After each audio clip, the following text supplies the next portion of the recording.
ಕ್ರಮವಾಗಿ ಇರೋನ್ನ 2 ಎಕರೆ ಚಿಲ್ಲರೆ ಜಮೀನನ್ನ ಅವರು ಗ್ರಾಮ ಪಂಚಾಯತಿನಲ್ಲಿ ಖಾತೆ ಮಾಡಿದ್ದಾರೆ ಅಂತ ವಿಷಯ ಗೊತ್ತಾಯ್ತು. ಅದು ಗೊತ್ತಾದ ಮೇಲೆ ಅದಕ್ಕೆ ಮುಂಚೆನೆ ನಾವು ಅದ್ರ ಬಗ್ಗೆ ಕೂಡ ಇಲ್ಲಿ ಚಂದ್ರಪ್ಪ ಅಂತ ಮತ್ತೆ ನಾಗಪ್ಪ ಇವರೆಲ್ಲಾನು ಅದು ಕೋರ್ಟ್ಗೆ ಹೋಗಿ ಕೋರ್ಟಲ್ಲಿ ಅದನ್ನ ಮಾಡಬಾರ್ದು ಅಂತ ಇದೆಲ್ಲ ಮಾಡಿದ್ದಾರೆ. ಅಲ್ಲಿ ಏನಾಗಿದೆ ಅಂದ್ರೆ ಅದೇ ಗೌರ್ಮೆಂಟು, ಅವರೇ ಶಾಸಕರು, ಅವರೇ ಸರ್ಕಾರ, ಯಾರು ಏನು ಮಾಡೋಕ್ಕಾಗಲ್ಲ. ಅದರಿಂದ ಏನಂದ್ರೆ ಅವ್ರು ಖಾತೆ ಮಾಡಿಬಿಟ್ರು ಪಂಚಾಯತಿನಲ್ಲಿ. ಆಕ್ಚುಲಿ ಪಂಚಾಯತಿನಲ್ಲಿ ಖಾತೆ ಮಾಡಬಾರ್ದು. ಅದನ್ನ ಯಾವಾಗ ಜಮೀನಲ್ಲಿ ಜಮೀನಲ್ಲಿದ್ದಾಗ ಮಾಡಬಾರ್ದು. ಈಗ ಸರ್ವೆ ನಂಬರ್ ಇದ್ದಾಗ ಮಾಡಿದಾಗ ಏನು ಮಾಡಬೇಕು ಅವರು? ಅದನ್ನ ಮತ್ತೆ ಎಲ್ಲ ಬೇರೆಯವ್ರು ಮಾಡಿದ್ರು ಅಂದ್ಕೊಂಡು ಮುಂಚಿನವ್ರು ಅವರೆಲ್ಲ ಮೊದಲವ್ರು ಮಾಡಿದ್ದಾರೆ ಇವರು ಅದನ್ನು ಮಾಡ್ಬೋದಾಗಿತ್ತು. ಅದನ್ನು ಕ್ಯಾನ್ಸಲ್ ಮಾಡ್ಬೋದು. ಅವ್ರ ಪವರ್ ಇದೆಯಲ್ಲ, ಅದನ್ನ ಮಾಡಿಬಿಟ್ಟು ಸಾರ್ವಜನಿಕರಾಗಿ ಉಪಯೋಗ ಮಾಡ್ಕೋಬಹುದು. ಇವು ಇಷ್ಟೆಲ್ಲ ಇರೋದನ್ನ 2 ಎಕರೆ ಚಿಲ್ಲರೆಯನ್ನ ಎಂತ ಜೋಗ ಇದು? ಇಂಥ ಕಡೆ ಎಷ್ಟು ಪಂಚಾಯತಿಗೆ ಎಷ್ಟು ಅನುಕೂಲ ಆಗುತ್ತೆ, ಪಂಚಾಯತಿಗೆ ಎಷ್ಟು ಪ್ರಾಪರ್ಟಿ ಬರುತ್ತೆ, ಎಷ್ಟಾಗತ್ತೆ ದೊಡ್ಡ. ಈಗ ಡಿಕೆಹಳ್ಳಿ ಅಂತ ಪಂಚಾಯತಿನಲ್ಲಿ ನಾವು ಇಡೀ ನಮ್ಮ ತಾಲೂಕಲ್ಲೆಲ್ಲ ನಮ್ಮ 2 ತಾಲೂಕು ಸೇರಿದ ಡಿಕೆಹಳ್ಳಿನೇ ದೊಡ್ಡ ಪಂಚಾಯತಿ ಅಂತಾರೆ. ಯಾಕೆ? ಅಷ್ಟು ಇನ್ಕಮ್ ಇದೆ. ಅಂತ ಇನ್ಕಮ್ ಇರೋ ಜಾಗನ ಯಾಕೆ ಬಿಡ್ಬೇಕಾಗಿತ್ತು ಅವರು? ಅದನ್ನ ಏನಂದ್ರೆ ನಮ್ಮ ಜೊತೆನಲ್ಲಿ ಯಾರಿದಾರೋ ಅವ್ರಿಗೆ ಏನು ಅನುಕೂಲ ಮಾಡಬೇಕು ಅವ್ರಿಗೆ ಮಾಡೋ ರೀತಿಯಲ್ಲಿ ಹೋಗ್ತಾ ಇರ್ತಾರೆ ಹೊರತು ಬೇರೆದೇನಿಲ್ಲ. ಈಗ ಸಂಪಂಗಿ ಅವರು ಇಡೀ ಇವಾಗಂತಲ್ಲ, ಅವರು 10 ವರ್ಷದಿಂದ ಅವ್ರು ಏನು ಕೆಲಸ ಮಾಡಬೇಕು, ಅವರು ಅಕ್ರಮವಾಗಿ ಏನೇನು ನಡೀತಾ ಇದ್ದೋ ಅದ್ರ ಕಡೆ ಹೋಗ್ಲೇ ಹೋಗ್ತಾರೆ. ಅವ್ರು ಹೇಳಲೇಬೇಕು. ಯಾಕಂದ್ರೆ ಅವರು ಇನ್ನು ಮುಂದೆ ಎಲೆಕ್ಷನ್ ನಿಲ್ಲಬೇಕು, ಅವ್ರಿಗೆ ಇರ್ಲೇ ಇರುತ್ತೆ. ಅವ್ರಿಗೆ ಯಾಕೆ ಹಾಕಿಲ್ಲ? ಪ್ರತಿಯೊಬ್ಬರಿಗೂ ಹಾಕಿರತ್ತೆ. ಅವರು ಸೋತಿರ್ಬೋದು ರಾಜಕೀಯವಾಗಿ, ಅವ್ರು ಸೋತಿರ್ಬೋದೇ ಹೊರತು ಅವ್ರೇನು ಕ್ಷೇತ್ರ ಬಿಟ್ಟು ಏನಿಲ್ಲ ಹೋಗಿಲ್ವಲ್ಲ. ಅವ್ರು ಈ ಕ್ಷೇತ್ರದವರೇ ತಾನೆ, ಅವ್ರು ಮಾತನಾಡ್ಬೋದಲ್ಲ. ಯಾಕೆ ಮಾತನಾಡಬಾರ್ದು? ಅವ್ರು ಮಾತನಾಡೋದು ಏನಂದ್ರೆ, ಈಗ ನಾಗಸಟ್ಟಿಹಳ್ಳಿ ಅಂತ, ನಾಗಸಟ್ಟಿನಲ್ಲಿ ಎಲ್ಲಿ ಮಾಡಿದ್ದಾರೆ? ನಾಗಸಟ್ಟಿನಲ್ಲಿ 1 ಎಕರೆ ಚಿಲ್ಲರೆ ಮಾಡಿರೋದು ಯಾರು? ಭಕ್ತವತ್ಸಲಮ್ಮ MLA ಇದ್ದಾಗ ಅವರು ಕೇಸ್ ಹಾಕಿದ್ರು.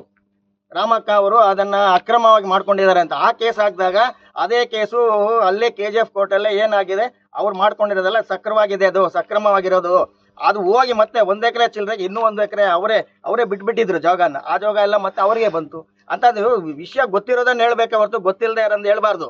ಈಗ ಅಂತ ಟೈಮಲ್ಲಿ ಭಕ್ತವತ್ಸಲಮು MLA ಆಗಿದ್ದಾಗ ಅವರೇ ಹಾಕಿದಾಗ ಇವ್ರ ಮೇಲೆ ಕೇಸ್ ಹಾಕಿ ಮಾಡಿದಾಗ ಅಂಥದ್ರಲ್ಲಿ ಅವ್ದು ಅಲ್ಲ ಅಂತಂದಾಗ ಮತ್ತೆ ಅವ್ರ ಮೇಲೆ ಯಾಕೆ ಗೋಬೆ ಕೊಡಿಸ್ಬೇಕಾಗತ್ತೆ? ಅವ್ರೇನಾದ್ರು ಅಕ್ರಮವಾಗಿ ಏನಾದ್ರು ಅಲ್ಲೇನೋ ಮಾಡ್ಕೊಂಡಿದ್ದಾರೆ. ಅಕ್ರಮವಾಗಿ ಏನಾದ್ರು ನಡೆದಿದ್ರೆ, ಈಗ ಇಲ್ಲಿ ನಡೆದಿದೆ ಅಕ್ರಮವಾಗಿ, ಅದನ್ನ ಏನು ಅಕ್ರಮ ನಡೆದಿದ್ದು ಅದನ್ನ ಹೇಳ್ತಾರೆ ಹೊರತು ಇಲ್ದವ್ರು ಅದನ್ನ ಯಾರು ಹೇಳಕ್ಕಾಗಲ್ಲ. ಈಗ ನಿಮ್ಗೆ ಎಲ್ರಿಗೂ ಕಣ್ಣಿಗೆ ಮೊನ್ನೆ ಕಾಣಿಸ್ದಂಗೆ ಇದೆ. ಮೊನ್ನೆನೂ ಎಲ್ಲ ಇದೆ, ಯಾವ ತರ ಇದೆ ಏನು ಅಂತ ಮೊನ್ನೆನೂ ಗೊತ್ತಾಗಿದೆ, ಈಗಲೂ ಗೊತ್ತಾಗಿದೆ. ಏನೋ ಬಂದ್ಬಿಟ್ಟಿದೆ, ಏನೋ ಅಲ್ಲಿನವ್ರು ಯಾರೋ ಮಾತನಾಡೋದು, ಇಲ್ಲಿನವ್ರು ಮಾತನಾಡೋದು. ಪ್ರತಿಯೊಬ್ಬರಿಗೂ ಹಕ್ಕಿರ್ಲೇ ಇರತ್ತೆ. ಈ ಕ್ಷೇತ್ರದಲ್ಲಿ ಇದ್ಮೇಲೆ ಈ ಕ್ಷೇತ್ರದಲ್ಲಿ ಎಲ್ರಿಗೂ ಹಕ್ಕಿರತ್ತೆ.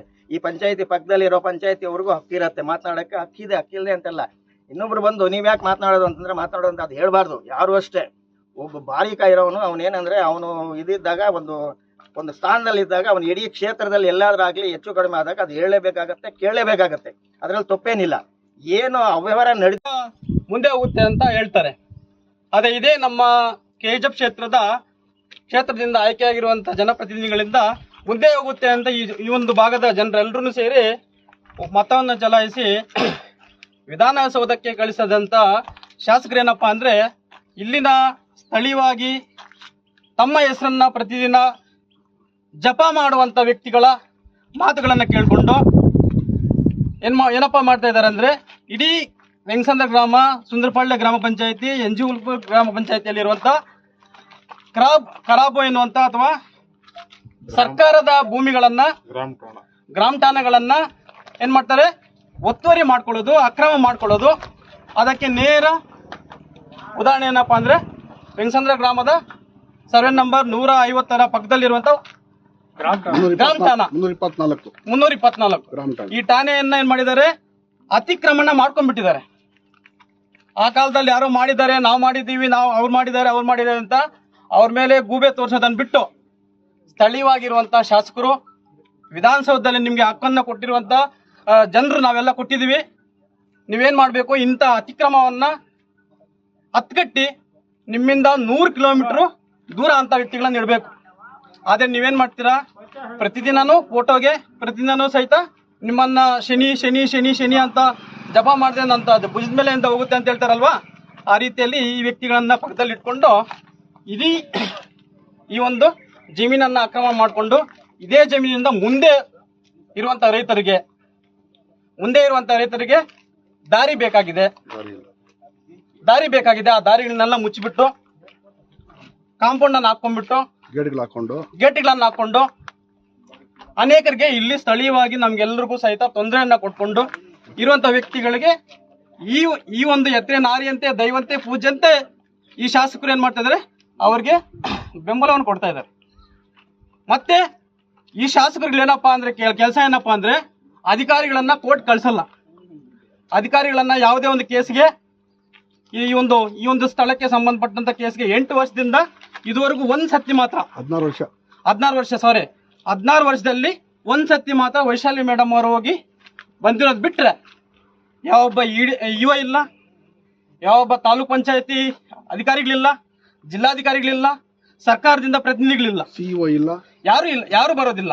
ಇವರ ಕರ್ತವ್ಯವನ್ನು ಸ್ಥಳೀಯವಾಗಿ ಗೆದ್ದಂತ ಜನಪ್ರತಿನಿಧಿಗಳು ಏನ್ ಮಾಡ್ಬೇಕು ಅಂತ ವ್ಯಕ್ತಿಗಳನ್ನ ಕರೆಸಿ ಇಮಿಡಿಯೇಟ್ ಆಗಿ ಕೋರ್ಟ್ಗೆ ಹಾಜರಾಗಿ ಆ ಕೋರ್ಟಲ್ಲಿರುವಂತಹ ಸಮಸ್ಯೆಯನ್ನ ಬಗೆಹರಿಸಿ ಸುತ್ತಮುತ್ತಲಿನ ಗ್ರಾಮಸ್ಥರಿಗೆ ಗ್ರಾಮಕ್ಕೆ ಅನುಕೂಲ ಮಾಡಬೇಕು ಅಂತ ಅವ್ರ ಮನಸ್ಸಲ್ಲಿದ್ದಿದ್ರೆ ಇಷ್ಟೊತ್ತಿಗೆ ಯಾವಾಗೋ ಮಾಡ್ತಾ ಇದ್ರು.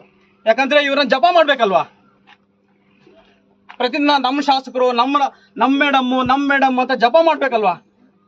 ಜಪ ಮಾಡೋರು ಇರೋದಿಲ್ಲಲ್ವ ನಾಳೆಯಿಂದ, ಎಲ್ಲ ಅಧಿಕಾರ ಇದ್ರಲ್ಲ ಅವ್ರದ್ದೇನು ಕೆಲಸ, ಅವ್ರದ್ದು ಹೆಸರೇ ಏನು, ಚಡ್ಡಿ ಚಂದ್ರಣ್ಣ ಅಂತ. ಎಲ್ಲಿ ಬ್ಯಾಗ್ ಇರುತ್ತೆ ಅಲ್ಲಿ ಕೊಡ್ತಾ ಇರೋದು. ಯಾರಿದ್ರೆ ಅವ್ರಿಗೆ ಹೋಗೋದು, ಅವ್ರ ಹತ್ರ ಹೋಗೋದು. ಅಂತ ವ್ಯಕ್ತಿಗಳನ್ನ ಇಟ್ಕೊಂಡು ಈ ಒಂದು ಸ್ಥಳವನ್ನು ಆಕ್ರಮಣ ಮಾಡಿರೋದ್ರಿಂದ ನಮ್ಗೆ ಹೋಗ್ಲಿಕ್ಕೆ ಬರ್ಲಿಕ್ಕೆ ಕೂಡ ದಾರಿ ಇಲ್ಲ. ಸರ್ಕಾರದಲ್ಲಿ 149, 151, 151, 152ರಲ್ಲಿ ಸರ್ಕಾರದಲ್ಲಿ ಪರ್ಟಿಕ್ಯುಲರ್ ಆಗಿ ಮೆನ್ಷನ್ ಮಾಡಿದೆ.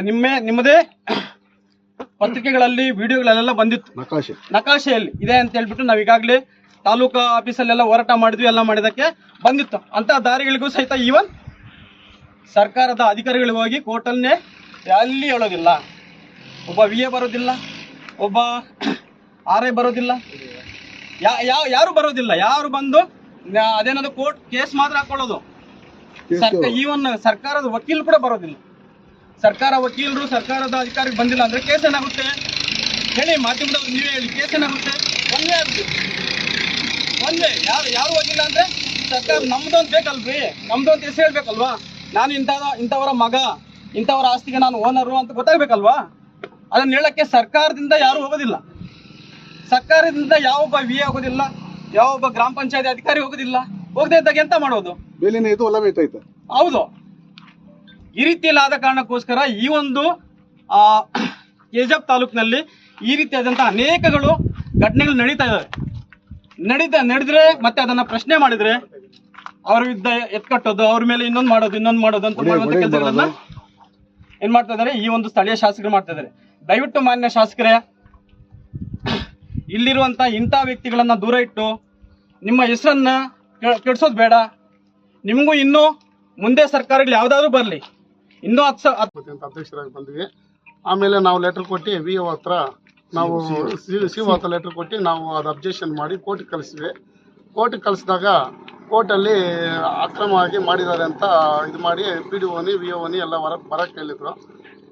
ಬರಕ್ಕೆ ಹೇಳಿದಾಗ ಇವ್ರೇನು ಮಾಡಿದ್ರು, ನಾ ಇದ್ದವ್ರಿಗೂ 2019ವರೆಗೂ ಹೋದ್ರು. ಅವರು PDO ವೈಶಾಲಿ ಮೇಡಮ್ ಇದ್ರು, ಎಲ್ಲ ಹೋದ್ರು. ಎಲ್ಲ ಹೋದಾಗ ಎಲ್ಲ ಕರೆಕ್ಟಾಗಿ ಹೋಗ್ತಾ ಇತ್ತು. ಆಮೇಲೆ ಏನಾಯಿತು ಅಂದರೆ ಗೌರ್ಮೆಂಟ್ ಚೇಂಜ್ ಆಯಿತು. ಆವಾಗ ಗ್ರಾಮಕ್ಕೆ MLA ಇದ್ದರು. ಆಮೇಲೆ ಕಾಂಗ್ರೆಸ್ ಗೌರ್ಮೆಂಟ್ ಬಂತು, MLA ಮೇಡಮ್ ಬಂದರು. ಬಂದಾಗ ಏನಾಯಿತು ಅಂತ ಗೊತ್ತಿಲ್ಲ. ಆಮೇಲೆ ಹಂಗೆ ಅದು ಸ್ಟಾಪ್ ಆಯಿತು. ನಮ್ಮದು ಅದರಷ್ಟಿಗೆ ಅವಧಿ ಮುಗಿದಿತ್ತು. ಮತ್ತು ಈ ಅವಧಿಯಲ್ಲೂ ಏನೂ ನಡೆದಿಲ್ಲ. ಅದು ಹೆಂಗಿದೆಯೋ ಹಂಗೆ ಇದೆ ಕಾನೂನಾಗಿ.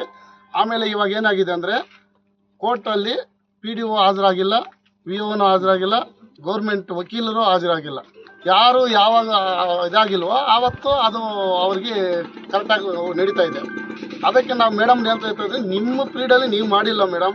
ನಾವು ಹೇಳ್ತಾ ಇರೋದು ಒಂದೇ, ಇವಾಗ ಇದು ನಮಗೆ ಇಲ್ಲಿರೋರ್ಗೆ ಯಾರಿಗೂ ಕೇಳ್ತಾ ಇಲ್ಲ. ಗೌರ್ಮೆಂಟ್ ಜಾಗ ಗೌರ್ಮೆಂಟ್ಗೆ ಬೇಕು. ಇಲ್ಲಿ ಪಂಚಾಯತಲ್ಲಿ ಇಲ್ಲಿ ಒಂದು ಅಡಿ ಜಾಗ ಯಾವುದೂ ಇಲ್ಲ.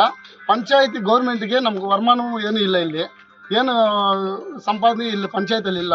ದೊಡ್ಡ ಪಂಚಾಯತಿ ಟೌನೆಲ್ಲ ಆಗ್ತಾ ಇದೆ. ಇವಾಗ ಜಾಗ ಸಿಗಲ್ಲ. ಈ ಜಾಗನೂ ನೀವು ಮಾಡಿ PDOನಿ VOನಿ ಲಾಯರ್ನಿ ಎಲ್ಲಾರನ್ನೂ ನಿಮ್ಮ ಸರ್ಕಾರ, ನಿಮ್ಮದು ಗೌರ್ಮೆಂಟ್ ಸರ್ಕಾರ, ಮತ್ತು ನೀವೇ ಅದು ಇಲ್ಲಿ MLA ಅವರು ಎಲ್ಲ ನಿಮ್ಮ ಕೈಯಲ್ಲಿದೆ. ನೀವು ಕಲಿಸಿ ಎಲ್ಲಾರನ್ನೂ ಫೋನ್ ಮಾಡಿ ಮೀಟಿಂಗ್ ಕರೆಸಿ ಕೋರ್ಟ್ಗೆ ಹಾಜರು ಮಾಡೋಕ್ಕೆ ಹೇಳಿ. ಕೋರ್ಟಲ್ಲಿ ಏನಾಗ್ತದೋ ಅದಾಗಲಿ ಅಂತ ಹೇಳಿದ್ರಿ ನೀವೇ. ಕೋರ್ಟಿಗೆ ಹೋಗ್ದಿರೋದೇ ಆಗ್ತದೆ. ನೀವೇ ಇಲ್ಲಿಂದ ಕಲಿಸಿಲ್ಲ ಅಂದರೆ ಹೆಂಗೆ ಹೋಗ್ತದೆ? ನಾವು ಹೇಳಿದ್ರೆ ವೆಂಕಟಾಚಲಪತಿಗೆ ಹೇಳ್ರಿ, ಅವ್ರನ್ನ ಹೇಳ್ರಿ, ಇವ್ರನ್ನ ಹೇಳ್ರಿ ಅಂದರೆ ನಾವೇನು ಮಾಡೋಕ್ಕಾಗ್ತದೆ? ನಾವು ಹೇಳಿದ್ರೆ ಕೇಳ್ತಾರಾ? ನೀವು ಇವಾಗ ಅಧಿಕಾರದಲ್ಲಿದ್ದೀರಿ, ನೀವು ಇವಾಗ ಕೇಳ್ತಾ ಇದೀವಿ ಮೇಡಮ್. ನಾವು ಪಬ್ಲಿಕ್ ಎಲ್ಲ ಬಂದ ನಮಗೋಸ್ಕರ ಯಾರಿಗೂ ಕೇಳ್ತಾ ಇಲ್ಲ. ಇದು ಗೌರ್ಮೆಂಟ್ ಲ್ಯಾಂಡ್ ಇದೆ, ಗೌರ್ಮೆಂಟ್ ಎಲ್ಲರಿಗೂ ಕೊಡಲಿ ಅಂತ ನಾವು ಕೇಳ್ತಾ ಇದ್ದೀವಿ. ಇವತ್ತು ಒಂದಡಿ ಜಾಗ ತೆಗಿಯೋಕ್ಕಾಗಲ್ಲ. ಇಲ್ಲಿ ಯಾರು ತೆಗೆದು ಮಾಡೋಕ್ಕಾಗ್ತದೆ? ಇವತ್ತು ಒಂದು ಹಾಸ್ಪಿಟಲ್ ಕಟ್ಟಬೇಕು, ಈ ಸುತ್ತಮುತ್ತಲ ಎಲ್ಲಿ ಜಾಗ ಇಲ್ಲ. ಒಂದು ಹಾಸ್ಪಿಟಲ್ ಕಟ್ಬೋದು, ಇಲ್ಲ ಸ್ಕೂಲ್ ಕಟ್ಬೋದು, ಇಲ್ಲ ಕ್ರಿಕೆಟ್ ಗ್ರೌಂಡ್ ಕಟ್ಬೋದು, ಸ್ಟೇಡಿಯಂ ಕಟ್ಬೋದು, ಯಾವುದೋ ಒಂದು ಕಟ್ಬೋದು. ಯಾವ ಜಾಗ ಇದೆ ಇಲ್ಲಿ? ಗ್ರಂಥಾಲಯ ಕಟ್ಬೋದು. ಯಾವುದೋ ಒಂದು ಮಾಡಿದ್ರೆ ಇಲ್ಲಿರೋ ಜನಕ್ಕೆ ಯೂಸ್ ಆಗ್ತದೆ ಅಂತ ನಾವು ಕೇಳ್ತಾ ಇದ್ದೀವಿ. ನಮಗೋಸ್ಕರ ಯಾರು ಕೇಳಿಲ್ವೇ? ಅದಕ್ಕೆ ನಾವು ಪಾರ್ಟಿ ಮಾಡಿಕೊಂಡು ಅವ್ರು BJP ಅವರು ಗೂಬೆ ಕೂರಿಸ್ತಾರೆ, ಇವರು ಗೂಬೆ ಕೂರಿಸ್ತಾರೆ, ಆ ಥರ ಏನಿಲ್ಲ. ನಾವು ಹೇಳ್ತಾ ಇರೋದು ನಾವು ಇದ್ದಾಗ ಮಾಡಿದ್ದೀವಿ, ಅದು ಕಂಟಿನ್ಯೂಸ್ ಆಗಿ ಮಾಡಿ ಅಂತ ಕೇಳ್ತಾ ಇದ್ದೀವಿ ಅಷ್ಟೇ. ಆವಾಗ ರಾಮಕ್ಕ ಅವರು MLA ಆಗಿದ್ರು, ನಾವು ಅವಾಗ ಕಲಿಸಿದ್ದೀವಿ. ಕಲಿಸಿ ಅದು ಕೋರ್ಟ್ವರೆಗೂ ಹೋಗಿ ಕೋರ್ಟಲ್ಲಿ ಇದ್ದಾರೆ. ಅದೇ PDO ಮೇಡಮ್ ಕೊಟ್ಟಿದ್ದಾರೆ ನೋಡಿ, ಇದು ಗೌರ್ಮೆಂಟ್ ಜಾಗ, ಗೌರ್ಮೆಂಟ್ಗೆ ಬೇಕು, ಇದು ಒಂದು ಅಕ್ರಮ ಆಗಿ ಮಾಡಿದ್ದಾರೆ ಅಂತ ಗೌರ್ಮೆಂಟ್ ಕೊಟ್ಟಿದ್ದಾರೆ, ವರದಿ ಕೊಟ್ಟಿದ್ದಾರೆ PDO ಮೇಡಮ್. ಅದು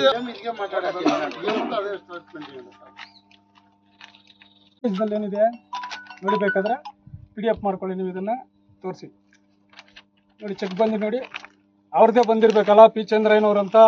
ಪೂರ್ವಕ್ಕೆ ರಸ್ತೆ ಮತ್ತು ಇದೇ ಹೊಸ ಊರು ಜಾಗ, ಪಶ್ಚಿಮಕ್ಕೆ ಸರ್ವೆ ನಂಬರು, ಉತ್ತರಕ್ಕೆ ಸರ್ವೆ ನಂಬರು, ದಕ್ಷಿಣಕ್ಕೆ ರಸ್ತೆ. ಯಾರು ಸೈನ್ ಹಾಕಿದ್ದಾರೆ? ಒರಿಜಿನಲ್ ಕಾಪಿ ನೋಡಿ. 2005ರಲ್ಲಿ ಬೋಗಸ್ ಖಾತೆ ಅವರೇ ಮಾಡಿಕೊಂಡು ಬೇರೆಯವ್ರ ಮೇಲೆ ತಪ್ಪು ಮಾಹಿತಿನ ಕೊಡೋದು, ಪೆನ್ನಲ್ಲಿ ಬರ್ಕೊಂಡಿರೋದನ್ನ. ಇದನ್ನು ನಾವೇ ಮಾಡಿದ್ದೀವಿ ನೋಡಿ. ಇದನ್ನು ಜಿಲ್ಲಾಧಿಕಾರಿಗಳು 23/8/2011 3 ಎಕರೆ 5 ಗುಂಟೆಯನ್ನು 1 ಎಕರೆ 20 ಗುಂಟೆ ಸಾರ್ವಜನಿಕ ಉಪಯೋಗಕ್ಕೆ ಸಬ್ ಸ್ಟೇಷನ್ ಕೊಟ್ಟಿದ್ದಾರೆ. ಉಳಿಕೆಯ ಜಮೀನನ್ನು ಅವರೇ ಚೆಕ್ ಬಂದಿ ಹಾಕಿದ್ದಾರೆ. ಮತ್ತೊಮ್ಮೆ ನೋಡಿ ನಾವು ಸರಿ. ಪೂರ್ವಕ್ಕೆ ರಸ್ತೆ ಮತ್ತು ಇದೇ ಹೊಸ ಊರು ಜಾಗ. ಯಾಕೆ ಚಂದ್ರಯ್ಯ ಅಂತ ಬರಬಾರ್ದು? 2011ರಲ್ಲಿ. ಪಶ್ಚಿಮಕ್ಕೆ ಸರ್ವೆ ನಂಬರು, ಉತ್ತರಕ್ಕೆ ಸರ್ವೆ ನಂಬರು, ದಕ್ಷಿಣಕ್ಕೆ ರಸ್ತೆ. ಆಮೇಲೆ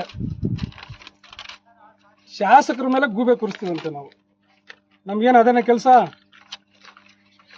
ಈ ಭೂ ಕಳ್ರಲ್ಲ, ಭೂ ಆಕ್ರಮಣ ಮಾಡೋರು ಇವರು. ಭೂ ಆಕ್ರಮಣ ಮಾಡೋರಿಗೆ ಯಮನ ಶ್ರೀರಕ್ಷೆ ಅನ್ನೋದಕ್ಕೆ ನೋಡಿ ಇದೆ. ಯಮನ ಶ್ರೀರಕ್ಷೆ ಕೊಡೋದು ನೋಡಿ.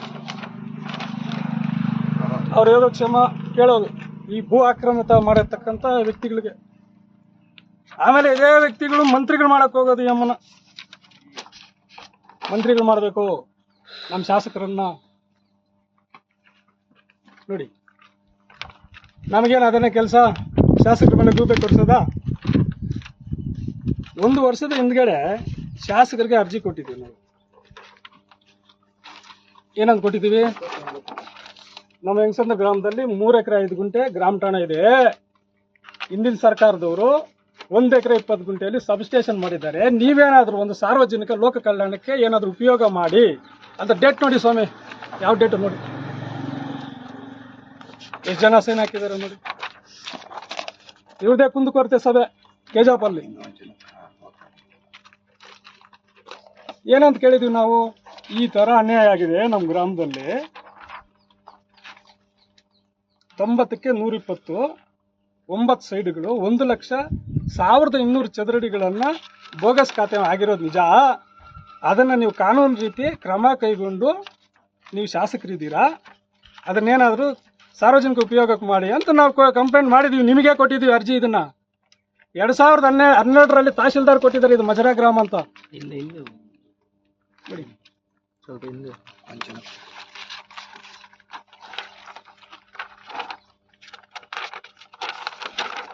ನೋಡಿ, 3 ಎಕರೆ 5 ಗುಂಟೆ ಮಜರಾ ಗ್ರಾಮ. ಯಾರು ತಹಶೀಲ್ದಾರ್ ಸೈನ್ ಹಾಕಿರೋದು? ವರದಿ ಕೊಟ್ಟಿದ್ದಾರೆ ಸರ್ಕಾರಕ್ಕೆ. ಮತ್ತೆ ಮಾನ್ಯ ಮುಖ್ಯಮಂತ್ರಿಗಳು, ಆಗಿನ ಮುಖ್ಯಮಂತ್ರಿಗಳು ಸಿದ್ದರಾಮಯ್ಯನವರು ಒಂದು ಸಂಪುಟ ದರ್ಜೆ ಮೀಟಿಂಗ್ ಮಾಡಿದ್ದಾರೆ. ಏನೇನು ಮಾಡಿದ್ದಾರೆ? ಗ್ರಾಮ ಠಾಣಾ ಗಡಿ ಮರು ಸಮೀಕ್ಷೆ ಮಾಡಿ. ರಾಜ್ಯದ ಮುಖ್ಯ ಕಾರ್ಯದರ್ಶಿಗಳು, ಗ್ರಾಮೀಣಾಭಿವೃದ್ಧಿ ಇಲಾಖೆಯ ಸಚಿವರು, ಮುಖ್ಯಮಂತ್ರಿಗಳು. ಯಾಕೆ ಮಾಡಬಾರ್ದು ನೀವು? ಶಾಸಕರು ಯಾಕೆ ಮಾಡಬಾರ್ದು?